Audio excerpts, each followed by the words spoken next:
अस्सलाम वालेकुम नाज़रीन, प्रोग्राम टैक्स अवाम के साथ मैं अफजल यूबी। नाज़रीन, इनकम टैक्स गोशवारा जमा करवाना एक कौमी फरीज़ा है जो किसी भी मुल्क की तरक्की में लाज़िम व मलज़ूम समझा जाता है। पाकिस्तान में गोशवारा 1 जुलाई से लेकर 30 सितंबर तक इसका टाइम होता है। अगर वो रिटर्न गोशवारा गलतियों से पाक हो, जिसमें कानूनी कोई पेचीदगी ना हो, तो 90 दिन में गोशवारा जमा करवाना ज़रूरी है। 30 सितंबर आ चुका है। इनकम टैक्स गोशवारे की तारीख में तोसी होगी या नहीं होगी, टैक्स बारे इस हवाले से क्या कहते हैं, और टैक्स रिटर्न में जो खामियां थी या कोई इश्यूज़ थे वाकई थे, इसको तारीख को तोसी मिलनी चाहिए इसमें या नहीं, इस पर गुफ्तगू करेंगे। और गुफ्तगू करने के लिए मेरे साथ स्टूडियो में मौजूद हैं फैसल इकबाल ख्वाजा साहब, माहिर टैक्स अमूर हैं, FCA हैं, उनके साथ मौजूद हैं इजाज़ अली भट्टी साहब, आप जनरल सेक्रेटरी हैं लॉ टैक्स बार एसोसिएशन के, उनके साथ मौजूद हैं आशिक अली राना साहब, आप साबिक नायब सदर हैं लॉ टैक्स बार एसोसिएशन के। इजाज़ भट्टी साहब, सबसे पहले मैं आपकी तरफ आऊँगा। लॉ टैक्स बार ने प्रेस कॉन्फ्रेंस भी की जो 1 सितंबर को रिटर्न में इशूज़ आए, उसके बाद सॉल्व भी किए गए। अब क्या सूरत हाल है, क्योंकि आखिरी दिन है, तारीख में आपको लगता है तोसी होगी या नहीं होगी, और कितने फ़ीसद आप समझते हैं गोशवारे जमा हो चुके हैं? इनकम टैक्स रिटर्न तो इन्होंने 1 जुलाई इस दफ़ा 2023 को दे दी थी। उसका पहले जो तरीक़ाकार होता है, पहले नोटिफिकेशन आता है, उसके ऊपर एतराज़ात लिए जाते हैं अगर किसी क्वार्टर के हों, उसके बाद फाइनल रिटर्न जारी कर दी जाती है। वो इन्होंने जारी कर दी थी, लेकिन उस रिटर्न में काफ़ी ज़्यादा खामियां थीं जो वक्तन फ़वक्तन हम टैक्स बार के फोरम से पॉइंट आउट करते रहे। पर्टिकुलरली इन्होंने एक हमारा जो जिसके जरिए रिटर्न सबमिट करते हैं FPR का पोर्टल IRS, जो पहला पुराना IRS था उसको चेंज करके उन्होंने IRS 2.0 पे उसको लेके आए। उस वजह से भी रिटर्न के अंदर काफ़ी ज़्यादा ख़राबियाँ खामियाँ आ गई, बल्कि कुछ लोगों को उसकी अंडरस्टैंडिंग भी प्रॉपर नहीं थी, लेकिन उनके अपने भी काफ़ी उसमें प्रॉब्लम्स थे, इश्यूज़ थे। जो नए जो इन्होंने IRS 2.0 लिया उसमें वो उसको हल उन्होंने नहीं किए, जो कि पहले वाला जो IRS था उसमें ठीक थे मामला, इसमें वो इश्यूज़ आ गए बेशुमार। रिटर्न की कैलकुलेशन कहीं पे मेरी फ़िगरें डिफरेंट हेड्स ऑफ इनकम है, किसी हेड ऑफ इनकम में फ़िगर नहीं ले रहा, कहीं पे कैलकुलेशन प्रॉपर नहीं कर रहा, कहीं पे मुझे डेप्रिसिएशन नहीं दे रहा, कहीं पे मेरी जो लॉस किसी इनकम के एडजस्ट होना वो लॉस एडजस्ट नहीं कर रहा। तो इस तरह के डिफरेंट इशू थे जो कि चल रहे थे। तो इट मीन्स के जो रिटर्न उन्होंने 1 जुलाई को दे तो दी, लेकिन जो अभी आपने कहा गलतियों से पाक, वो गलतियों से पाक रिटर्न नहीं थी। इस वजह से हम नहीं समझते थे कि वो जो रिटर्न है, जो गलतियों से पाक रिटर्न है, वो 1 जुलाई को आ गई है, ऐसा नहीं था। पर चले आहिस्ता आहिस्ता चीज़ें हम उनको पॉइंट आउट कर रहे थे। हम समझते थे कि इन्होंने IRS 2.0 इंट्रोड्यूस करवाया, इनको भी नहीं पता था बस बहुत सारी चीज़ों का, वो साथ साथ कुछ चीज़ों को ठीक कर रहे थे, जैसे जैसे हम लोग पॉइंट आउट करते या उनके नॉलेज में आता था। लेकिन मेन क्या होगा कि 1 सितंबर को ऑल ऑफ ए सडन इन्होंने क्या किया कि जो मेरी वेल स्टेटमेंट थी, जो रिटर्न सबमिट जो मेरी ड्राफ्ट में पड़ी थी, सबमिट हो चुकी थी, उसमें सारा डाटा उड़ा दिया। सिस्टम को जब अपडेट किया गया, जी अपडेट नहीं किया उन्होंने, अपडेट नहीं किया उन्होंने, डाटा उड़ा दिया मेरी सबमिटेड वेल स्टेटमेंट से मेरा डाटा उड़ा दिया।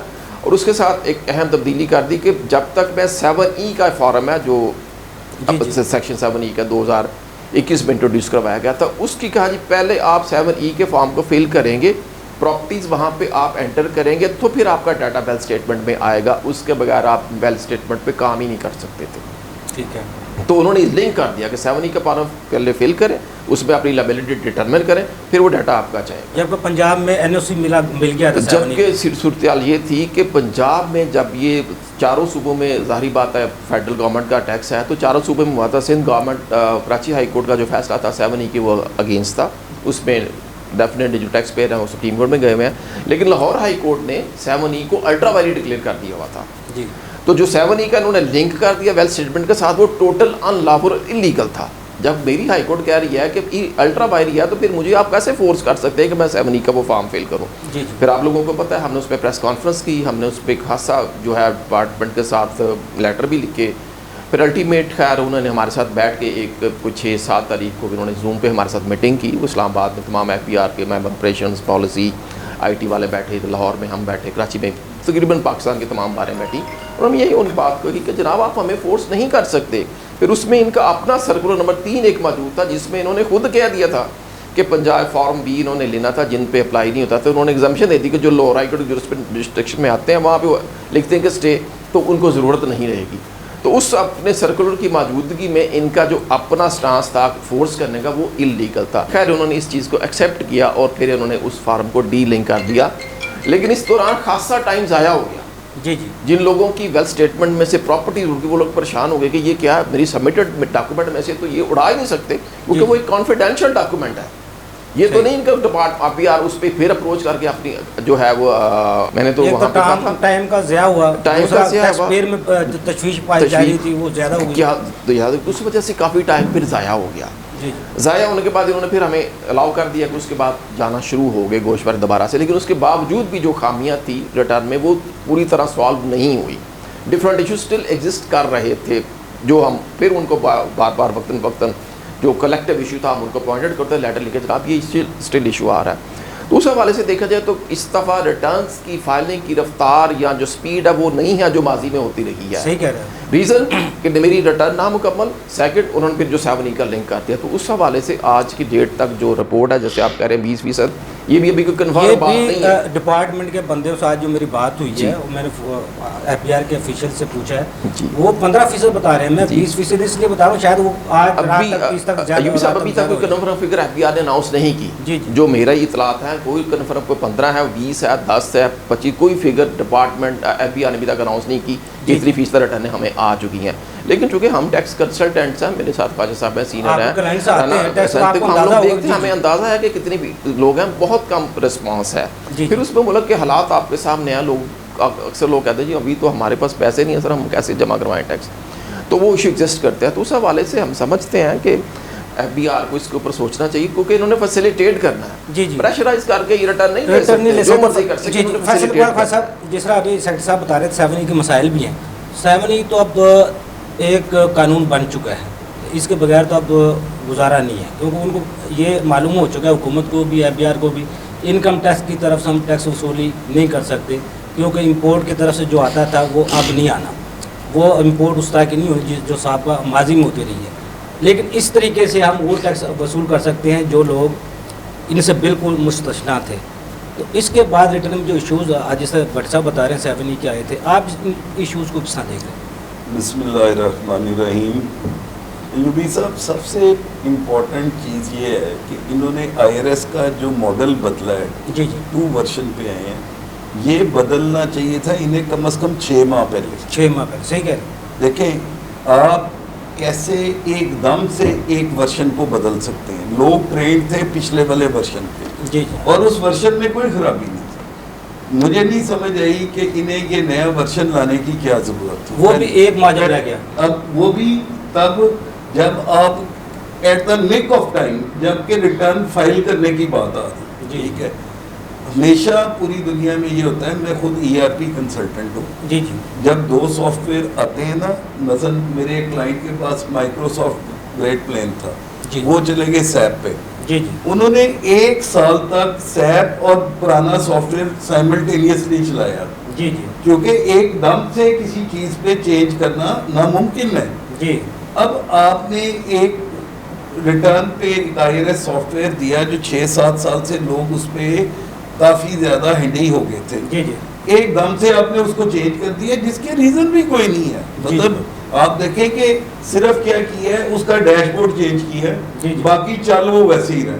जी जी, ठीक है। दूसरी चीज़ जो सबसे इम्पोर्टेंट है वो ये है कि जो नया सॉफ्टवेयर इन्होंने इंट्रोड्यूस किया है ये फुल ऑफ बग्स है। जी जी, फॉर एग्जांपल मैं आपको इसकी मिसाल देता हूँ, प्रॉपर्टी इनकम जो है इसे ये नॉर्मल लॉ में ले आए। जी जी, इसका मतलब ये है कि सिंगल ईयर में तमाम हेड आपस में म्यूचुअली एडजस्टेबल होते हैं। जी जी, for example income from salary, income from property, income from business, income from other sources, ये आपस में म्यूचुअली एडजस्टेबल होते हैं सैलरी के अलावा। ठीक है। अब जब मैं प्रॉपर्टी इनकम को डालता हूँ उस टैब में, वो नॉर्मल लॉ की कंप्यूटेशन में तो चली जाती है, लेकिन उसके अगेंस्ट अगर कोई एक्सपेंस है या कोई लॉस है वो एडजस्ट नहीं होता। ठीक है। ये पिछले साल भी बग था सॉफ्टवेयर में, ये इस साल भी है। और मैंने बताते खुद, मैं इस पे एक जिम्मेदाराना बयान दे रहा हूँ, मैंने 4 दफ़ा ईमेल FBR को की कि भाई ये आप इसको क्यों नहीं ठीक करते। आपने सेक्शन 56 को जब चेंज किया, सेक्शन 56 में पहले क्या था कि लॉस सैलरी का इनकम फ्रॉम प्रॉपर्टी के अगेंस्ट कोई लॉस एडजस्ट नहीं होगा। ठीक है। सन 2021 में इन्होंने चेंजेस लाए, वहाँ से इन्होंने प्रॉपर्टी को ओमिट कर दिया। ठीक है। क्या प्रॉपर्टी इनकम के अगेंस्ट लॉस एडजस्ट हो सकता है, डेप्रिसिएशन लॉस या ब्रॉड फॉरवर्ड लॉस जो है वो एडजस्ट हो सकता है। जब आपने कर दिया तो अपने सॉफ्टवेयर में भी रेलेवेंट चेंज करनी थी। लास्ट ईयर भी हम लोग ये रफड़ डालते रहे और टू डेट, आज की डेट तक भी वो सॉफ्टवेयर में वो चेंज नहीं है। इसका मतलब है कि इन्होंने कंप्लीट रिटर्न अभी तक दी ही नहीं। कानून ये है कि जिस दिन तक ये कंप्लीट रिटर्न देंगे उसके 90 दिन के अंदर अंदर हमने गोशवारा देना है। जब तक ये रिटर्न मुकम्मल नहीं होती, एक्यूरेट नहीं होती, तब तक मैं इसको रिटर्न फ्रॉम एफबीआर कंसिडर ही नहीं कर सकता। सही है। मेरे अपने हिसाब से तो दिसंबर 31 तक जी एक्सटेंशन हो जानी चाहिए, क्योंकि आज की डेट में भी हम देखें तो उस सॉफ्टवेयर में बग्स आ रही हैं। फॉर एग्जांपल कुछ फिगर्स मैंने फीड की इनकम फ्रॉम अदर सोर्सेज में, मैंने ड्राफ्ट को सेव कर दिया, अगले दिन मैंने खोला तो उसमें वो फिगर्स ही नहीं थी। अब मुझे बताएं कि एक फिगर को मैंने खुद पंच किया है, नेक्स्ट डे वो फिगर वहाँ पे नहीं नजर आ रही। इसका क्या मतलब है कि सॉफ्टवेयर में कहीं ना कोई टेक्निकल फ्लॉ है। इन्हें क्या चाहिए था, पुराना सॉफ्टवेयर और नया सॉफ्टवेयर साइमल्टेनियसली अलाउ करते और कहते कि जी पुराने सॉफ्टवेयर पे रिटर्न भर दो और नए को सिर्फ एज ए टेस्ट ट्रायल भर दो, ताकि हम देख सकें कि ये नया सॉफ्टवेयर भी उसी तरह चल रहा है या नहीं चल रहा। अब दूसरा बड़ा इसमें रिटर्न में जो सबसे बड़ा मसला आ रहा है वो आ रहा है रिफंड एडजस्ट करने की इजाजत नहीं देती। अब मैंने रिफंड एप्लीकेशन फाइल कर दी, मैंने रिफंड डॉक्यूमेंट्स भी फाइल कर दी है, उसके बावजूद एफबीआर की तरफ से उस पर कोई कार्रवाई नहीं हुई, क्योंकि इनके पास कहते हैं जी हमारे पास फंड्स ही नहीं। ठीक है, तो फिर यार उसको मुझे एडजस्ट करने दो। सही। अब उस पर 221 का नोटिस डाल देते हैं वेरिफिकेशन के लिए, हम तो 221 में जाके इसको रेक्टिफाई करें।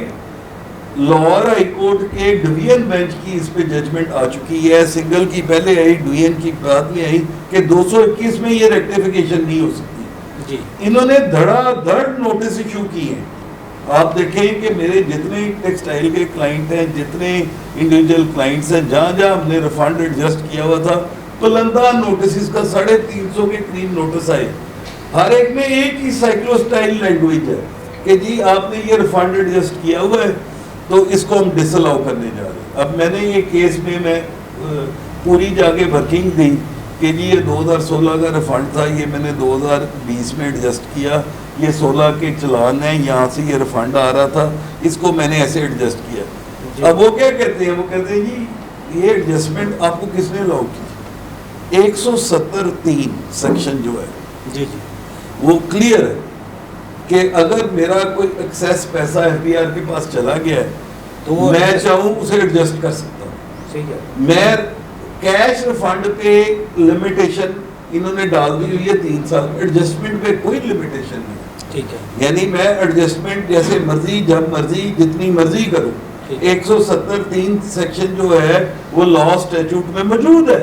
ठीक है। अब उसके बावजूद ये क्या कहते हैं कि जितनी मैंने एडजस्टमेंट्स की हुई हैं, करोड़ों रुपए में टेक्सटाइल की एडजस्टमेंट्स हैं जो नहीं दे रहे, वो ये लगातार डिसअलाउ करते जा रहे हैं, नई लिटिगेशन खड़ी होती जा रही। अब देखें हाई कोर्ट ने एक चीज़ पे प्रेसिडेंस दे दिया है कि 221 में ये नहीं आप कर सकते। सेक्शन 124A जी इन्हें इस चीज़ से रोकता है कि आप मल्टी लिटिगेशन की बजाय अगर एक पॉइंट ऑफ लॉ किसी पर्टिकुलर क्लाइंट में डिसाइड हो गया हुआ है उसको रिपीट ना करें। सही। अब ये क्या करें, मेरे क्लाइंट में फॉर एग्जांपल यही केस हाई कोर्ट ने डिसाइड कर दिया है, उसके अगले साल में फिर वो एडजस्टमेंट कर रही, फिर मैं जा रहा हूँ उसमें अपील में लिटिगेशन के बाहर खड़े कर रही है बगैर किसी वजह से।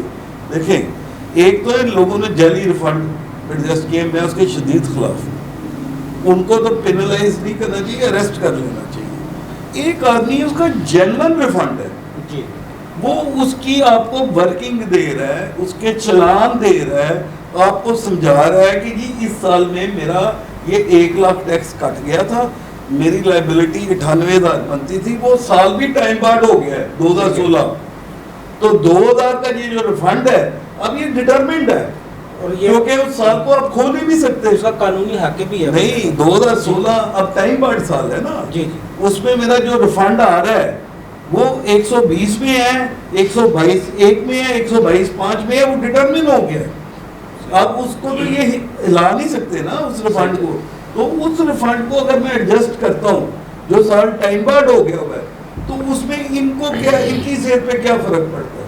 वो बदलने का कानूनी हक है वो। जैसे मुझे 170(3) इजाजत भी दे रहा है, देखिए ना। अब इस साल तक, अब 2017 टाइम बार्ड हो गया जी, 2017 तक के जितने मेरे रिफंड्स हैं वो डिटरमिन्ड है, चाहे वो 120 में है।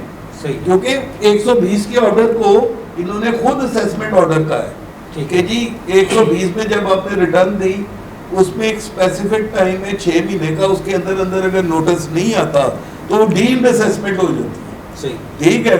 अब डीम्ड असेसमेंट होगी और वो साल भी टाइम बार्ड हो गया, असेसमेंट भी होगी और साल भी टाइम बार्ड। अब उस साल को जाके ये खोल नहीं सकते। ये मुझे 2009 का नोटिस दे रही है, 2010 का, 11, 12, 13 का नोटिस दे रही है, जिस साल को ये छेड़ ही नहीं सकते जो टाइम बार्ड हो चुका है। टाइम बार्ड हो चुका है। अगर मैंने कोई एडजस्टमेंट की भी थी, ये सोए हुए थे। इन्हें उन सालों में जाके देखना चाहिए था जब ये लिमिटेशन अलाइव थी।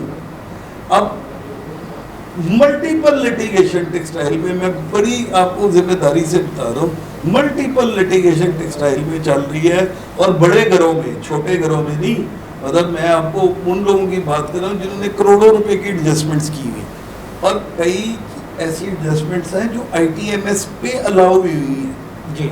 ठीक है। अब जो नया अफसर है वो IRS खोल के बैठ जाता है।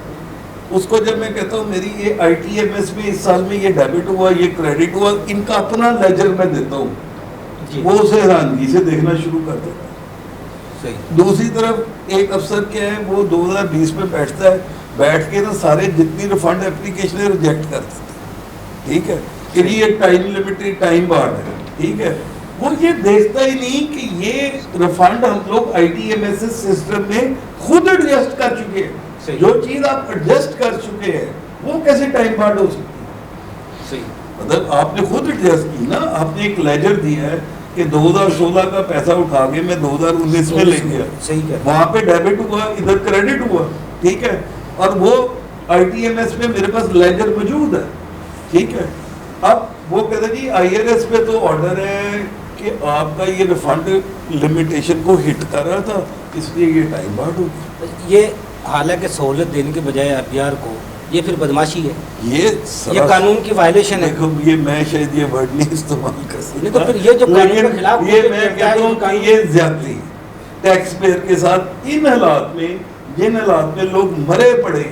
अगर इसको हम कौमी फरीज़ा कहते हैं, कौमी फरीज़ा है गोशवारा देना, जिसके इश्तिहारात TV चैनल्स पे भी, अखबारात में भी आते हैं, कौमी फरीज़ा जमा करवाएं, फिर कौमी फरीज़ा पूरा करने के लिए क्या हुकूमत मुखलिस है, सिस्टम मुखलिस है, FBR मुखलिस है, टैक्स पेयर मुखलिस है? इसमें कहाँ गलतियाँ कहाँ पे?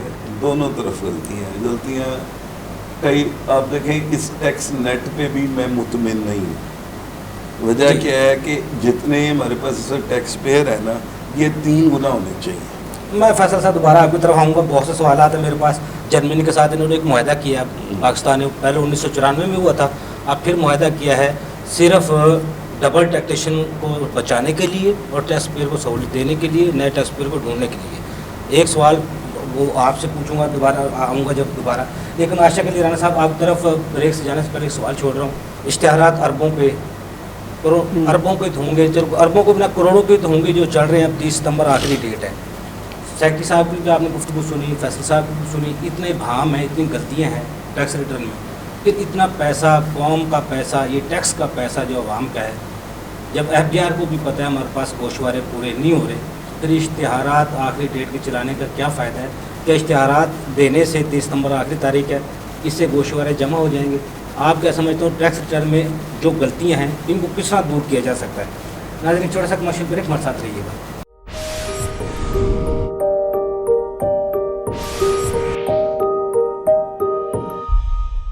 वेलकम बैक नाज़रीन। जी आशिक अली राना साहब। जी अफजल यूबी साहब, आप देखिए कि 27 सितंबर आज आ गई है, तो जैसे कि 30 सितंबर है सर, आज प्रोग्राम चल रहा है, 30 सितंबर है जी। तो यूबी साहब, जैसे कि आपने कहा है कि आज की डेट तक 15 से 20% के दरमियान रिटर्न्स अभी तक जमा हुई हैं, तो मैं समझता हूँ ये रेशो तो 50% से ही बहुत कम है, 25% भी नहीं है। जी जी। तो इन हालात के अंदर मैं समझता हूँ कि रिटर्न की डेट तो इनको, जैसे ख्वाजा साहब ने कहा है कि 31 दिसंबर भी कम है।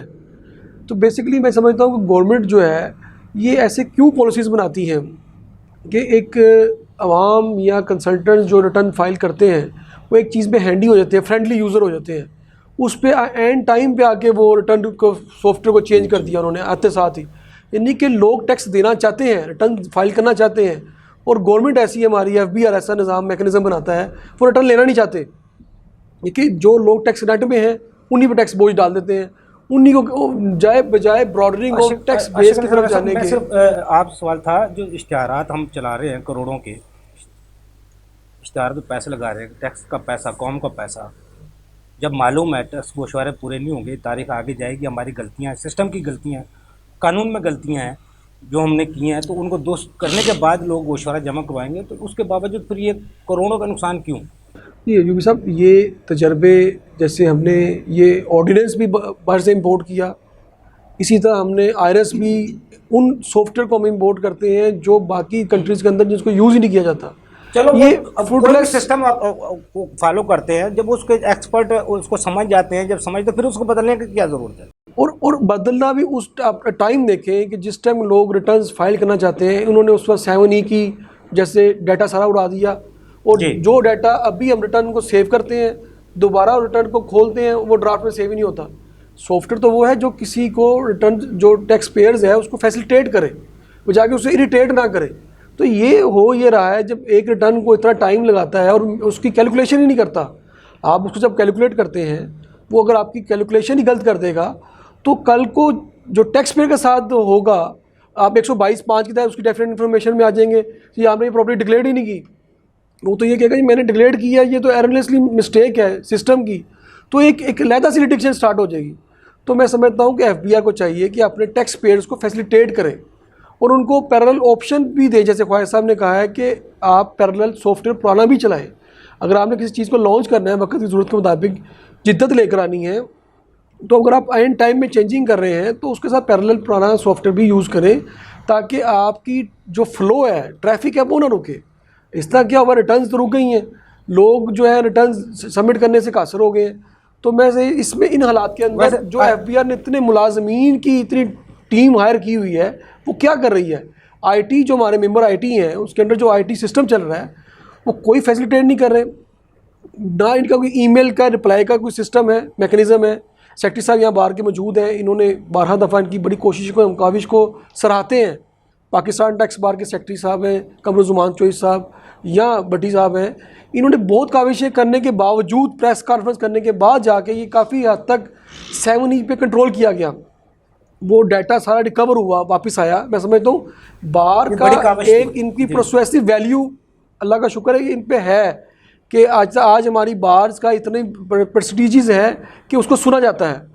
तो उन्हीं की वजह से आज ये डाटा रिकवर हुआ और हम रिटर्न बनने के काबिल हुए हैं। लेकिन जब आप रिटर्न फाइल करते हैं, अपना डाटा फीड करते हैं, उसको कैलकुलेशन वो प्रॉपर एक्यूरेट नहीं देता, और उसके अलावा जैसे इनकम्स को हम मर्ज करते हैं, जैसे ख्वाजा साहब अगर फ़ंड एडजस्टमेंट नहीं हो रही, तो ये तो मेरा फंडामेंटल राइट है कि मैं अपना जो ड्यू प्रोसेस रिफंड है, और मैं कानूनी हक है उसका, टैक्स पेयर का उसका हक है कानूनी, मैं उसको रिफंड को एडजस्ट करूं। मेरा वो रिफंड एडजस्ट नहीं होता। मेरी अगर आपने एग्री अपना प्रॉपर्टी इनकम को अगर आपने मेरी नॉर्मल में लेकर आए हैं, तो मुझे नॉर्मल में जो मेरे एक्सपेंस मेरे जो हैं वो एडमिसिबल एक्सपेंस है, मुझे उसका राइट दें। अच्छा आशिक भाई, वैसे हुकूमत मुखलस है गोशवारा लेने में, आबादी के लिहाज से तो हमारे गोशवारे की तादाद 0.06 है, और टैक्स पेयर के लिहाज से देखा जाए 0.009 है, तो ना होने के बराबर है। अगर कौमी फरीज़ा पूरा करवाना है तो फिर इधर जब गोशवारे के टाइम जमा करवाने का होता है, उस वक्त जिस तरह अभी बड़े साहब बता रहे थे, फैसल साहब, नोटिस की मार कर दी जाती है, फिर वो कौमी फरीज़ा पूरा करने के लिए रुकावटें खुद सिस्टम क्रिएट कर रहा है, हुकूमत खुद क्रिएट करती है, FBR खुद करता है। देखिए जी, इस वक्त तक तो अफजल यूबी साहब अनफॉर्चुनेट जो गवर्नमेंट है, भुगतेगा बंदा टैक्स पेयर या गोशवारा जमा करवाएगा? देखिए यूबी साहब, इस वक्त अनफॉर्चुनेट ये है कि जो मौजूदा सेटअप गवर्नमेंट का है वो है निगरान सेटअप। इनों को टारगेट अचीव करने का कोई सच इनकी कोई रिस्पॉन्सिबिलिटी नहीं है। बेसिकली जो इलेक्टेड गवर्नमेंट होती है उसका एक प्रेशर होता है जी। कि टारगेट अचीव करने हमने, और हमने ये टारगेट अचीव करके दोबारा हमने इलेक्ट होकर आना है। अभी मुआहदा निगरान हुकूमत के दरमियान हुआ है जर्मनी के साथ। वो जर्मनी के साथ टैक्स बेस को बढ़ाने के लिए, डबल टैक्सेशन से बचने के लिए अभी जर्मनी के साथ मुआहदा किया गया, जो 1994 में भी हुआ था, अब फिर हुआ है। वो अब है तो निगरान हुकूमत ये सब वो है, वो तो गवर्नमेंट कंट्रीज़ की आपस में ट्रीटीज़ है कि डबल टैक्सेशन जो है वो ना हो। असल हमारा जो गोशवारा जाना चाहिए, ये इन्होंने जुलाई में तो गोशवारा लॉन्च कर दिया, लेकिन उसके बाद इन्होंने जो इसके अंदर एंड टाइम पे 1 सितंबर को आके इसमें चेंजिंग लेकर आए, फिर 7E की वजह से गोशवारा रुका रहा, जबकि हाई कोर्ट ने इसको अल्टा वायरस डिक्लेयर किया 7E को। उसके बावजूद गवर्नमेंट ने हमारा जो प्राइवेट डाटा था सारा उसको आप डिलीट कर रहे हैं, और आप कह रहे हैं रिटर्न्स गोशवारा जो हमने 90 डेज़ आपको दे दिए, बेसिकली वो डेज एक्सक्लूड होंगे बीच में से। सही। इन्होंने अभी अगर आप देखें तो रिटर्न्स आज की डेट तक भी वैलिड नहीं है। सही है। आज अगर हमें ये टाइम दें प्रॉपर, ताकि रिटर्न जो है अप्रोप्रिएट टाइम में तभी जा सकती है जब आप हमें प्रॉपर टैक्स पेयर्स को फैसिलिटेट करते हैं कि वो रिटर्न को फाइल करने के लिए फ्रीली और फ्रेंडली उसको यूज़ करें। अच्छा, और कौमी फरीज़ा जैसा हम बात कर रहे थे, कौमी फरीज़ा तो कभी भी अदा किया जा सकता है। नमाज अगर किसी जमात के साथ नहीं पढ़ सकता तो बंदा बाद में भी पढ़ सकता है। नमाज तो हो जाती है, सवाब तो मिल जाता है। अगर वो टाइम निकल भी गया तो कज़ा भी पढ़ सकता है। तो कौमी फरीज़ा तो साल में किसी वक्त भी अदा किया जा सकता है, फिर इसके लिमिटेशन टाइम की क्यों? तो इसमें ये होता है कि हमारे जितने भी टैक्स पेयर्स हैं, मोस्टली कोई 80% लोग tax with the hold already हुआ हुआ है, और इनके सॉफ्टवेयर में टैक्स ऑलरेडी पड़ा हुआ है। ITMS में आप देखें टैक्स रिटर्न में पड़ा हुआ है जी। सिर्फ हमने अपनी एक डिक्लेरेशन फाइल करनी होती है। जिस तरह भी हालात जा रहे हैं, आप समझते हैं पिछले साल तो 36 लाख गोशवारा आ गए थे, इस साल में 36 लाख आ जाएंगे? नहीं, इस साल तो मैं नहीं समझता 36 लाख गोशवारा आएगा, क्योंकि आज की डेट तक 30 सितंबर में अगर आप देखें तो ये हालात है, तो आगे जो फर्दर मंथ में वो गोशवारे की तादाद बढ़ती हुई नज़र नहीं आ रही। तो मैं समझता हूँ इस हालात के अंदर, जैसे हमारे बाहर के सेक्रेटरी साहब ने फरमाया है कि डेट शुड बी एक्सटेंड और शुड बी टिल 31 दिसंबर। सही। मैं दोबारा आपकी तरफ आशिक साहब आता हूँ। जाज भट्टी साहब, आपने इनकम टैक्स गोशवारे पे 6 सेशन करवाए स्टेज 1 के, वेल्थ स्टेटमेंट पे भी उनका क्या बेनिफिट हुआ, और आगे अगर गोशवारा हुकूमत लेने में मुखलस है, बिहार मुखलस है, तो आप क्या समझते हैं कौन सी तदाबीर इख्तियार करनी चाहिए? शुक्रिया यूबी साहब। मैं पहले एक अपने क्वेश्चन मेरे भाई आशिक राना साहब को किया था इश्तहारात के बारे में, करोड़ों को, उसका प्रॉपर जवाब नहीं है, मैं उसका जवाब तो देना चाहूँगा, ऐड करना चाहूँगा। देखें, इश्तहार देना, मोटिवेट करना एक अच्छी बात है, इसमें कोई बुराई नहीं है। गवर्नमेंट हर जगह पे हम अगर अननेसेसरी एक्सपेंसेस की बात करना शुरू करेंगे तो इतने हेड हैं कि काउंटलेस पे हम बात नहीं कर सके, पर पूरा नहीं उतर सकेंगे। इश्तहारात देना अच्छी बात है, उसमें मोटिवेट होता है बंदा कि मुझे अपना कौमी फरीज़ा जो आप बार बार अदा करना है, लेकिन उसकी टाइमिंग गलत है, और फिर टाइम को एक्सटेंड कर देना, ठीक है ना? नहीं, टाइमिंग गलत। देखना जो काम इन्होंने 26 या 27 सितंबर को या 25 सितंबर को शुरू किया, ये काम इनको शुरू करना चाहिए तो जुलाई में जी, कि भाईजान ये आपका टैक्स पेयर, ये आपका डेडलाइन है, आप उससे पहले अपना कौमी फरीज़ा अदा करें, अपना गोशवारा जमा कराएं, उसका कोई असर नज़र आता है, इफेक्टिवनेस उसकी नज़र आती। अब 26 को कैंपेन शुरू करेंगे या 25 को या 20 को शुरू करके 10 दिन में क्या तूफ़ान आ सकता है? देखें ना, रिटर्न जो बनानी है वो कंसल्टेंट ने तैयार करनी है जी। टैक्स पेयर आपके पास, मेरे पास आता है, मुझे इन्फॉर्मेशन दे के चला जाता है, मेरी वर्किंग उसके बाद स्टार्ट होती है। 10 दिन में मेरे पास फ़र्ज़ करें जी 50 बंदे आ गए हैं या 100 बंदा आके मुझे इन्फॉर्मेशन दे गया, तो आई एम अनएबल, मेरे पास जितना मर्जी स्टाफ हो, मैं रिटर्न 100 नहीं तैयार कर सकता, इम्पॉसिबल है। कोई भी रिटर्न है जिसमें वर्किंग इन्वॉल्व है, वेल्थ स्टेटमेंट में उसके 8-10 प्रॉपर्टीज है, बिजनेस 1-2 इन्वॉल्व है उसके रिटर्न में, तो मुझे नो टाइट कम से कम 5 से 6 घंटे लेती है। फिर उसके बाद उसको रिटर्न को सिस्टम पे भी चढ़ाना है, तो सिस्टम पे चढ़ाने की जो अभी बातें हो रही हैं, इधर मैं चढ़ाता हूँ, 2 घंटे बाद खोलता हूँ तो वो वहाँ से डाटा ही गायब हो चुका होता है। तो उस हवाले से FBR की इश्तहारात बिल्कुल देने, लेकिन इनकी टाइमिंग गलत है। ये इनको कैंपेन बहुत पहले शुरू करनी चाहिए थी कि भाई टैक्स पेयर्स को जो भी अवेयरनेस दे रहे हैं कि आपका टाइम आ गया रिटर्न देने का, पहले शुरू करते ताकि उसके पॉजिटिव रिजल्ट आते। पर आज हमारी तादाद जो गोशवारों की है, जो अभी हम डिस्कस कर रहे हैं, 15 के 20 के पता नहीं 10 से अल्लाह बेहतर जानता है, तो आज तादाद उसकी बेहतर होनी थी। दूसरा रुख भी देखा जाए बड़े साहब, ये भी तो है ना, मैं एक कहता हूँ मैंने ये 30 से आगे नहीं जाना और फिर मैं 30 से आगे चला जाता हूँ, फिर मैं एक झूठ को प्रमोट कर रहा हूँ ना। मामला ये भी तो जुल्म है, एक झूठ को प्रवान चढ़ाना भी। वो जब आपको पता हो टैक्स पेयर को 30 से आगे डेट नहीं जाएगी, कुछ भी हो जाए, उन्हें आप फिर नहीं भी जानी चाहिए। नहीं यूबी साहब नहीं यूबी साहब नहीं ऐसे नहीं है। देखिए ना, अभी बात हो रही है जब तक आप एरर फ्री रिटर्न का फॉर्मेट नहीं देंगे उतनी देर तक आप मुझे रेस्ट्रिक्ट नहीं कर सकते 30 सितंबर का। तो फिर गलती है बेसिक जो लॉ की गलती है, शोट ऐसी है। देखिए ना, मुझे बाउंड आप तब करें जब मुझे आप 1 जुलाई को एरर फ्री रिटर्न दे दें। मेरा जो सॉफ्टवेयर एरर है वो भी 100% एरर फ्री है, मेरी रिटर्न में भी कोई गलती, फिर आप मुझसे तवक्को कर सकते हैं कि 30 सितंबर के आगे 1 घंटा भी डेट नहीं जाएगी। और ये ऐसे होता रहा है। हम लोगों ने इनकम टैक्स ऑर्डिनेंस 79 की प्रैक्टिस की हुई है, ख्वाजा साहब ने भी की हुई है, मैंने भी की हुई है, मेरे भाई आशिक साहब ने की हुई है। हमें पता है रात 12 बजे तक टाइम होता था रिटर्न, जब मैनुअल रिटर्नें जाती थी, और यकीन करें रात 11 बजे लोग भागते थे टुवर्ड्स ऑफिस के, भाई मेरी रिटर्न अगर 12:05 भी हो गए ना तो मेरी रिटर्न नहीं जानी फिर, क्योंकि डेट एक्सटेंशन का ये कंसेप्ट कोई नहीं था। ये 2001 के ऑर्डिनेंस के बाद जो आया तो उसमें ये डेट एक्सटेंशन का है। उससे पहले कभी भी डेट एक्सटेंशन का कोई कंसेप्ट ही नहीं रहा। जमा कर रीज़न कि उस वक्त आपका गोशवारा एरर फ्री आपको मिल जाता था और आपको टाइम प्रॉपर मिलता था। अब वो बात नहीं है, मुझे एरर फ्री गोशवारा नहीं मिलता, बावजूद हमें जिद्दत की तो एक्सटेंशन करना एफबीआर की मजबूरी है, क्योंकि उसको पता है कि गलती मेरे पार्ट पे है, सही टैक्स पेयर के पार्ट पे गलती नहीं है। हाँ, अगर एरर फ्री दे दें फिर डेट ना एक्सटेंड करें, हम एफबीआर के साथ हैं। हम तो रूल ऑफ लॉ की बात करते हैं, हम नहीं टैक्स पेयर की बात करते। बिल्कुल टैक्स पेयर को रिलैक्स ना करें, रूल ऑफ लॉ की बात करें, मेरिट की बात करें, जो मेरिट है उसको लेकर चलें। मेरिट पे हम एफबीआर के साथ हैं, हम गवर्नमेंट के साथ हैं। टैक्स बेस को बढ़ाने के लिए, रेवेन्यू में बेहतरी लाने के लिए, टारगेट पूरा करने के लिए गोशवारा लेना ज़रूरी है। देखें, गोशवारा जो लेना है टैक्स टारगेट पूरा 100% तो इससे नहीं होता ना। ये तो आपका एक एनुअल रिटर्न जा रहे हैं जिसमें आपकी जो रिटर्न लायबिलिटी है,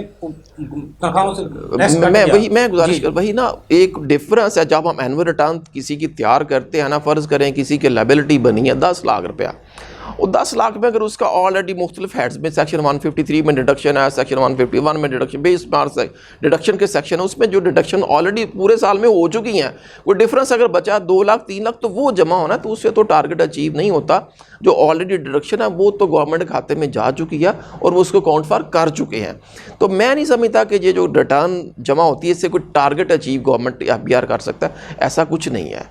जो मेन इनके रेवेन्यू जनरेशन का सोर्स है, जो इनका डिडक्शन एट सोर्स होती हैं, वो है जहाँ से टारगेट इनके पूरे होते हैं।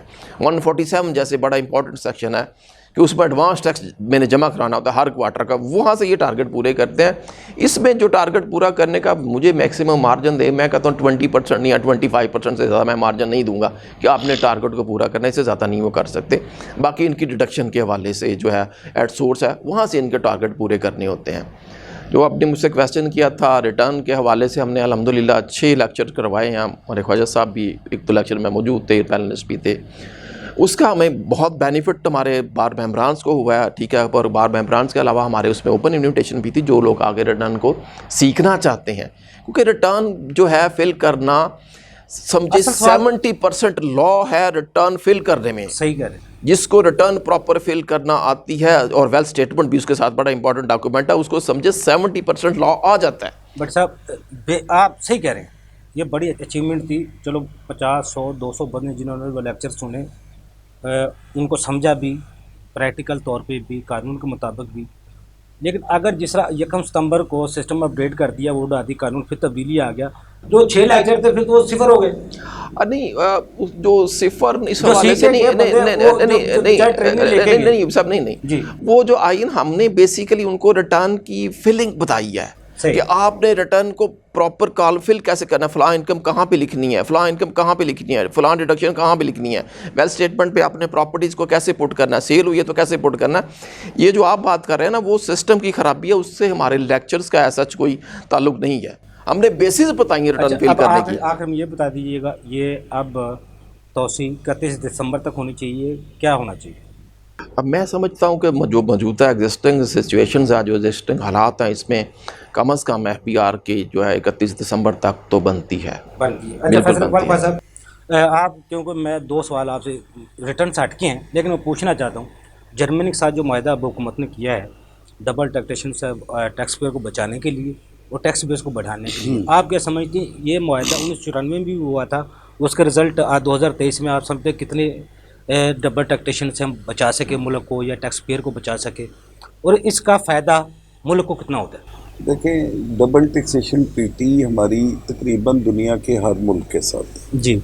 जहाँ पे हमारी एक्सपोर्ट्स या हमारा कोई इस तरह का कारोबार है जिसमें हम किसी नॉन रेजिडेंट से कोई सर्विस ले रहे हैं, किसी नॉन रेजिडेंट से कोई माल पाकिस्तान में आ रहा है, कोई इंपोर्ट्स हो रही हैं, बेसिकली जर्मनी के साथ ऑलरेडी हमारी एक डबल टैक्सेशन ट्रीटी थी जी। जिसको उन्होंने फॉल किया, दोबारा उसको अपडेट किया। जी। ठीक है। डबल टैक्सेशन क्या होता है? फॉर एग्जांपल, मैंने जर्मनी में कारोबार में कर रहा हूँ, मैं पाकिस्तानी हूँ जी। इसको समझने के लिए पहले आपको टैक्स लॉ को समझना पड़ेगा। टैक्स लॉ तमाम असेसीज को 2 हिस्सों में बांटता है, एक है रेजिडेंट एक और दूसरा है नॉन रेजिडेंट। जी। रेजिडेंट वो आदमी है जिसकी वर्ल्ड इनकम पाकिस्तान में टैक्सेबल है, ठीक है, यानी जो उसने पाकिस्तान से कमाई, जो उसने पाकिस्तान के बाहर से कमाई। नॉन रेजिडेंट की सिर्फ वो इनकम पाकिस्तान में टैक्सेबल है which accrue and arise inside Pakistan. जी। ठीक है।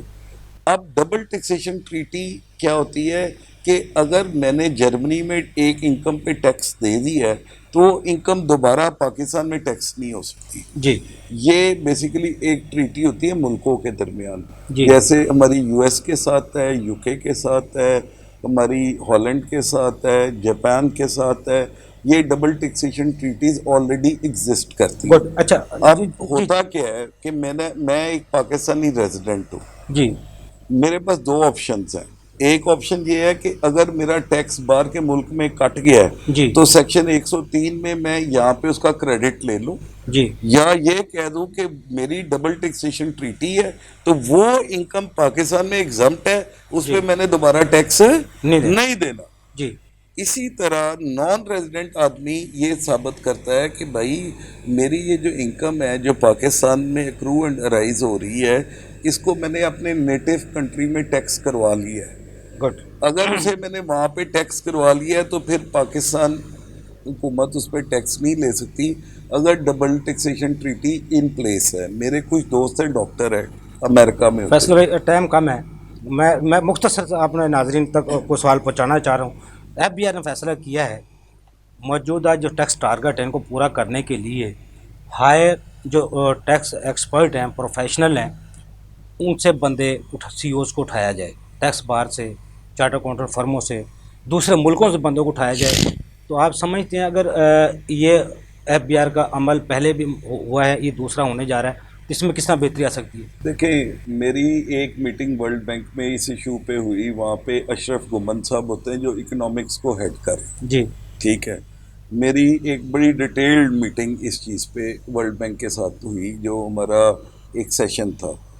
अब उसमें जो मेरा वही पुराना स्टैंस है कि जब तक हम FBR को CSS क्लास से अलहदा नहीं करते, FBR एक फाल अदारा नहीं बन सकता। जी जी। आप इसकी मिसाल SCCP को ले लें। SCCP में सिर्फ प्रोफेशनल्स बैठे हुए हैं। जी। अगर ऑडिट में है तो चार्टर्ड अकाउंटेंट है, अगर लॉ में है तो बैरिस्टर है, LLM है, और इसी तरह अगर कॉस्ट में है तो कॉस्टिंग करें ACMA लोग। ठीक है। इसी तरह हमें FBR में ज़रूरत वक्त की ये है कि वकला, cost and management accountants, chartered accountants, इनका एक ब्लेंड लेके आना पड़ेगा FBR में। जी। वो लोग जिनको रेलेवेंट लॉस का पता है। जी जी। और उन लॉस की इम्प्लीमेंटेशन का भी पता है। जी। मैं ये नहीं कह रहा कि मैं ये नहीं कह रहा कि CSS ऑफिसर काबिल नहीं, बहुत काबिल है माशाल्लाह, they are very much intelligent. लेकिन एक चीज़ होती है परमानेंट ट्रेनिंग। एक BCom बंदे ने कॉमर्स पढ़ी हुई है, एक मैदा का डॉक्टर है, वो डॉक्टर है, नहीं कर सकता ना सर। एक डॉक्टर है, वो आगे अगर टैक्स का काम करेगा तो उसे सीखने में एक टाइम लगेगा, कोई शक नहीं। तो बेसिकली ये शबर जैदी साहब ने ड्राइव चलाई थी उस वक्त कि हम इसका स्ट्रक्चर को रीवैम्प करते हैं, लेकिन अनफॉर्चुनेटली हम नहीं कर सके। तो जब तक हम FBR में रेलेवेंट प्रोफेशनल्स को, वकला को बार में से जो जिनकी अच्छी रिप्यूट है उन लोगों को, चार्टर्ड अकाउंटेंट्स को जो टैक्स नोइंग है, इसी तरह ये अच्छा इकदाम होगा, ये बहुत अच्छा इकदाम। सर आखिर कौमी फरीजा अदा करने के लिए हुकूमत की हिकमत अमली क्या होनी चाहिए? बेसिकली इस वक्त हमें अपनी ब्रॉडनिंग ऑफ टैक्स बेस पे गौर करना चाहिए, एग्जिस्टिंग टैक्स पेयर को मजीद निचोड़ना नहीं चाहिए। आशिक अली राना साहब, आप क्या कहते हैं, आखिर में कौमी फरीजा अदा करने के लिए FBI की हिकमत अमली क्या होनी चाहिए? जी, मैं ये कहता हूँ कि FBI को चाहिए कि इस मामला को सीरियस ले और अपना जो पॉलिसीज़ बनाते हैं उसमें स्टेक होल्डर्स को शामिल किया करें, जैसे कि बार्स हैं, ICAP है, चैम्बर ऑफ कॉमर्स है, मशावरत किए बगैर कोई काम ना करें। इस तरह के इनमेच्योर फैसले और जो बगैर टाइमिंग देखते हुए इस तरह के फैसले करने से मैं समझता हूँ कि लोग आवाम डिस्करेज होती है। इससे टैक्स पेयर का इत्मीनान जो बहाल नहीं हो रहा और ब्रॉडनिंग ऑफ टैक्स बेस की तरफ जो हमारा होना चाहिए मोटिव, वो उससे फुलफिल नहीं होता। तो इस तरह की फ्लक्चुएस जो है, इनफ्लक्चुएस जो करते हैं, ये काविशें करते हैं, इससे मैं समझता हूँ कि गवर्नमेंट एक्सचेकर को नुकसान ही जाता है, फ़ायदा नहीं होता। तो ये आशिक अली राना साहब, आपको बहुत शुक्रिया। जज भट्ट साहब, आपको बहुत शुक्रिया। फैसल इकबाल ख्वाजा साहब, आपको बहुत शुक्रिया। नाज़रीन, हमारे एक्सपर्ट की आपने गुफ्तगू सुनी। इनकम टैक्स गोशवारे की तारीख में जितनी भी तोसी हो, महीने की हो या 3 महीने की हो, कौमी फरीजा अदा करना चाहिए। लेकिन कौमी फरीजा कौम बनती है और कौम में स्टेक होल्डर आते हैं। FBI और हुकूमत के स्टेक होल्डर हैं। अगर उनसे मुशावरत करके ये इनकम टैक्स गोशवारा भी बनाया जाए और कानून भी बनाया जाए तो टैक्स बेस भी बढ़ सकती है और मौजूदा टैक्स पेयर को भी सुकून मिल सकता है। अगले प्रोग्राम तक के लिए अफजल यूपी को इजाज़त दीजिए। अल्लाह हाफ़िज़। पाकिस्तान जिंदाबाद।